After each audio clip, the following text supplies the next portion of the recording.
आज हम क्वेश्चन आपको इस सीरीज़ का 45वां क्वेश्चन कराएंगे। इससे ऊपर के हम करा चुके हैं। अगर आपने इस वीडियो को नहीं देखा है तो उस वीडियो को ज़रूर देख लें जाके, ठीक है। तो देरी ना करते हुए स्टार्ट करते हैं। 45 क्वेश्चन देखते हैं। 45 क्वेश्चन में क्या कह रहा है कि अशोक कौन से शिलालेख में अशोक के ब्राह्मी लिपि का प्रयोग नहीं किया गया है। तो इसका आंसर हो जाएगा सहवाजगढ़ी लिपि। सहवाजगढ़ी लिपि। और ये क्वेश्चन पूछा गया है राजस्व निरीक्षक में। और क्वेश्चन सारे क्वेश्चन वो ही आपको कराएंगे जो किसी ना किसी एग्ज़ाम में पूछे गए हैं, ठीक है। तो अगला क्वेश्चन देखते हैं। तो इसमें थोड़ा डिटेल में भी देख लेते हैं कि सहवाजगढ़ी एक गांव व ऐतिहासिक स्थल है जो पाकिस्तान के मर्दाना ज़िले में स्थित है। यह स्थल 3री शताब्दी में सम्राट अशोक द्वारा स्थापित शिलालेख के लिए प्रसिद्ध था। इस शिलालेख में खरोष्टी लिपि का प्रयोग किया गया है। 30 जनवरी 2004 में यूनेस्को द्वारा ऐतिहासिक स्थल को विश्व विरासत सूची में शामिल किया गया, ठीक है। अगला क्वेश्चन देखते हैं। क्वेश्चन नंबर 46 देखेंगे। इसमें दिया गया है निम्न में से कौन सा मौर्य कला का सर्वोत्तम प्रतिमान है। यानी निम्न में से कौन मौर्य कला का सर्वोत्तम प्रतिमान कौन सा है। तो इसका आंसर जैसे स्तूप है, चैत्य है और बरादरी। तो इसका आंसर हो जाएगा जाके स्तंभ।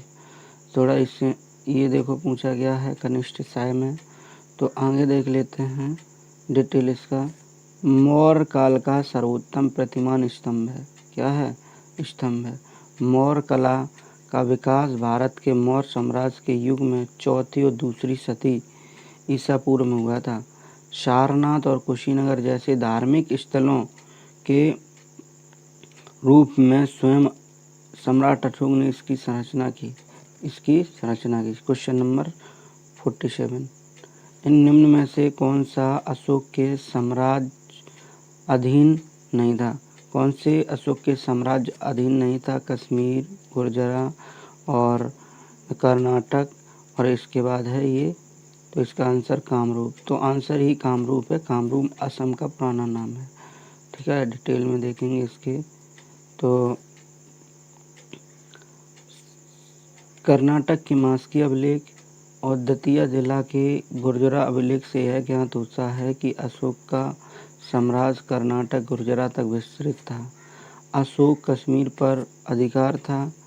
उसने यहाँ श्रीनगर को बसाया। कल्हड़ के राजतरंगिणी के अनुसार अशोक की मृत्यु के बाद जब केंद्र सत्ता कमज़ोर पड़ने लगी थी तो उसके राज्य प्रतिनिधि जालौक ने अपनी स्वतंत्रता की घोषणा कर कश्मीर मौर्य साम्राज्य को अपना कर कामरूप अपना लिया था। और कामरूप असम का पुराना नाम है, ठीक है। यह अशोक के साम्राज्य अधीन नहीं था, ठीक है। अगला क्वेश्चन देखते हैं। क्वेश्चन 48। बृहत सांची का स्तूप किस काल से संबंधित है? जैसे कुषाण काल और गुप्त काल, हर्षवर्धन काल, मौर्य काल। तो इसका आंसर है मौर्य काल। और ये देखो पूछा गया है चकवंदी लेखपाल 2015 वाली एग्ज़ाम में, ठीक है ना। डिटेल में भी इसको देखेंगे। बृहत सांची का स्तूप का निर्माण अशोक सम्राट ने कराया था, ठीक है ना। इसका निर्माण 300 ईसा पूर्व में हुआ था। सांची मध्य प्रदेश की राजधानी भोपाल के निकट रायसेन जिले में स्थित है। यह अर्ध वृत्ताकार या टोकरी की आकृति का है, ठीक। ये जो सांची का स्तूप है ये बना गया है। स्तूप अशोक ने बनवाया था, ठीक है। कहाँ पर? मध्य प्रदेश के भोपाल जिले के रायसेन जिले में, ठीक है। अगला क्वेश्चन नंबर अब देखेंगे 49। क्वेश्चन नंबर 49 देखेंगे। हाँ, क्वेश्चन नंबर 49 है कि योग दर्शन के प्रवर्तक कौन से थे। तो जैसे महर्षि जैमिनी, स्वामी रामदेव, महर्षि महर्षि पतंजलि, महर्षि अरविंद। तो इसका आंसर है महर्षि पतंजलि। आंसर है महर्षि पतंजलि। डिटेल में इसको भी देखेंगे। डिटेल में देखते हैं कि योग दर्शन के प्रवर्तक महर्षि पतंजलि थे। अगर क्वेश्चन में पूछा जाता है तो इसका आंसर ये बताएंगे। इनका जन्म गोनारथ या गोनिया में हुआ था। माना जाता है कि व्याकरणाचार्य पाणिनि के शिष्य थे। भारत दर्शन साहित्य में महर्षि पतंजलि के लिखे हुए 3 ग्रंथ मिलते हैं। कौन कौन से पतंजलि के ग्रंथ? योग सूत्र, महाभाष्य, आयुर्वेद पर ग्रंथ। ठीक है। क्वेश्चन नंबर अब देख लेते हैं 50 क्वेश्चन देखते हैं और इसमें दी गई जानकारी से राजवंश की पहचान करें। किस राजवंश से ये स्टेटमेंट दिया गया है? जैसे पुष्यमित्र ने इस वंश की स्थापना की। उसके प्रभुत्व दक्षिण में नर्मदा नदी तट फैले थे। पाटलिपुत्र, अयोध्या और बिरसा के शहर शामिल थे। उन्होंने 2 अश्वमेध बलिदान दिए। उन्होंने बैक्ट्रियन राजा डेमेट्रियस को भी हराया था। और राजवंश का 5वां राजा भागभद्र था। पतंजलि के गौरव ग्रंथ महाभाष्य इस समय के दौरान लिखे गए थे। तो ये पूछा इस क्वेश्चन में कि ये स्टेटमेंट किससे राजवंश से संबंधित है। तो यहाँ पतंजलि और पुष्यमित्र शुंग दिया गया है, पुष्यमित्र दिया गया है। तो सीधी सी बात है, ये option number D, Pushyamitra Shunga द्वारा। इसका आंसर ये होगा। ये देखो अधिकारी में पूछा गया, ग्राम विकास अधिकारी 2018 में। और अब क्वेश्चन देख लेते हैं कि मौर्य वंश के अंतिम राजा बृहद्रथ को उनके सेनापति पुष्यमित्र ने हत्या कर शुंगवन की स्थापना की। मालविकाग्निमित्रम और देवावादनम तारानाथ के अनुसार पुष्यमित्र का साम्राज्य उत्तर में हिमालय से लेकर बरार या विंध्य तक था। पश्चिम में पंजाब से लेकर पूर्व के मगध तक विस्तृत था। शुंग राजवंश के शासनकाल में पतंजलि महाभाष्य की रचना की। पतंजलि ने महाभाष्य की रचना की इस काल में। ठीक है। अगला क्वेश्चन देखते हैं। Question number 51। प्राचीन भारत के महान व्याकरणविद पतंजलि किसके शासनकाल में थे? तो अभी इसका आंसर था यानी कि पुष्यशुंग मित्र। डिटेल में देखेंगे। प्राचीन भारत के महान व्याकरणविद पतंजलि शुंग वंश के संस्थापक पुष्यशुंग मित्र के राजपुरोहित थे। उन्होंने पाणिनि की अष्टाध्यायी नामक पुरातन व्याकरण ग्रंथ पर महाभाष्य नामक टीका लिखा। ठीक है। और क्वेश्चन नंबर यहाँ, कनिष्क के प्रथम शासनकाल के दौरान कौन सा प्रसिद्ध आयुर्वेद विद्वान था? कनिष्क के शासनकाल में कौन सा आयुर्वेद विद्वान रहता था? तो इसका आंसर है चरक थे चिकित्सक। ठीक है। और ये भी पूछा गया ग्राम विकास अधिकारी में। और यहीं से पैट से भी यहीं से क्वेश्चन पूछे जाएंगे। ठीक है। और यूपी पुलिस से भी यही क्वेश्चन बनेंगे। चरक एक महर्षि एवं आयुर्वेद विद्वान के रूप में विख्यात थे। वे कुषाण राजवंश के राजवैद्य थे। इन्हें आयुर्वेद के पितामह के रूप में जाना जाता है। इनके द्वारा रचित चरक संहिता एक प्रसिद्ध आयुर्वेद ग्रंथ है। ये कुषाण साम्राज्य के संस्थापक कनिष्क प्रथम के दरबार में रहते थे। ठीक है। और अगला क्वेश्चन, कुषाण मूलतः कहाँ के निवासी थे? ये इसका आंसर है मध्य एशिया, चीनी, तुर्क और तिब्बत, ईरान। तो ये है मध्य एशिया से आए थे कुषाण। ये पूछा गया क्वेश्चन स्टेनोग्राफर में। अब क्वेश्चन नंबर 54 देखेंगे।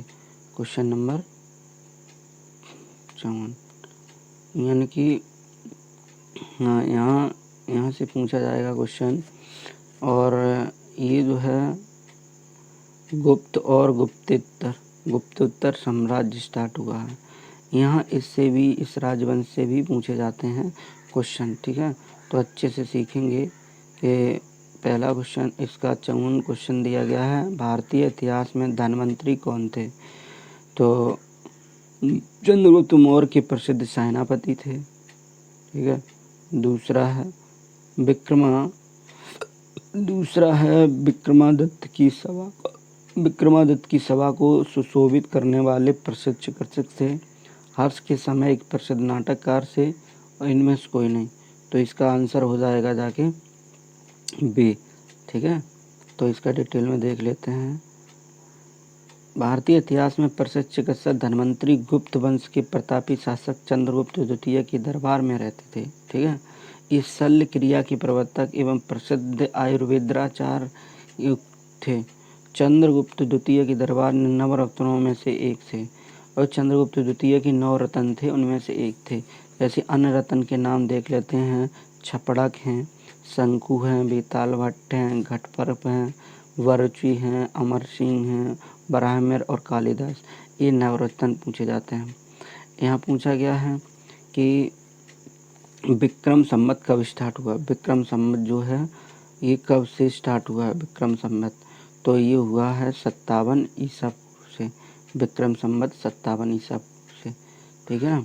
इसे देखते हैं विक्रम,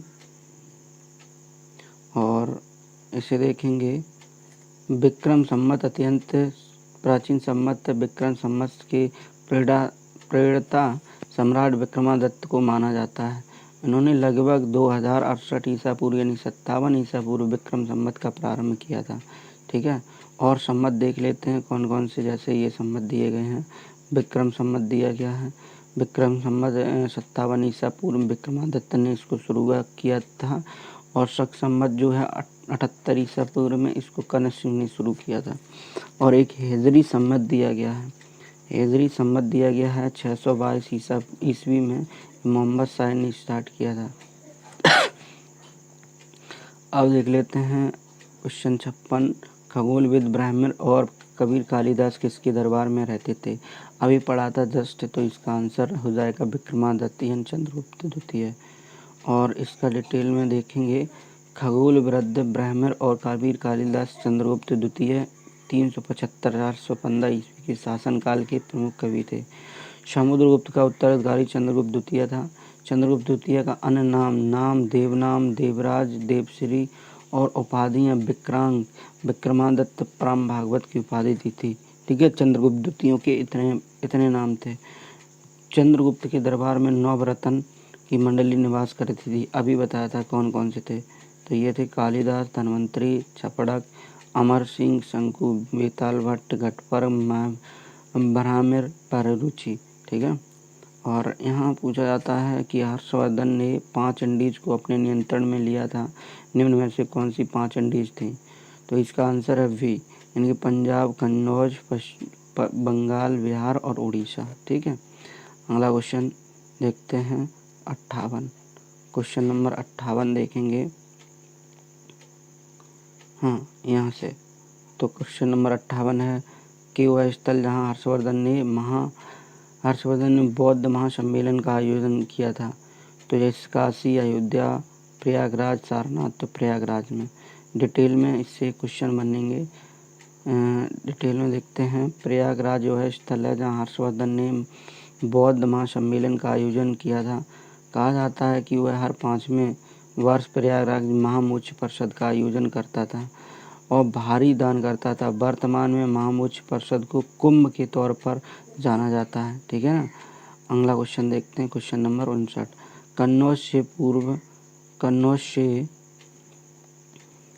से पूर्व हर्षवर्धन कहाँ का शासक था? कौशाम्बी, कुशीनगर, श्रावस्ती, थानेश्वर। तो थानेश्वर का था। ठीक है। ये भी पूछा गया है अमीन एग्जाम। यहाँ से देखें डिटेल।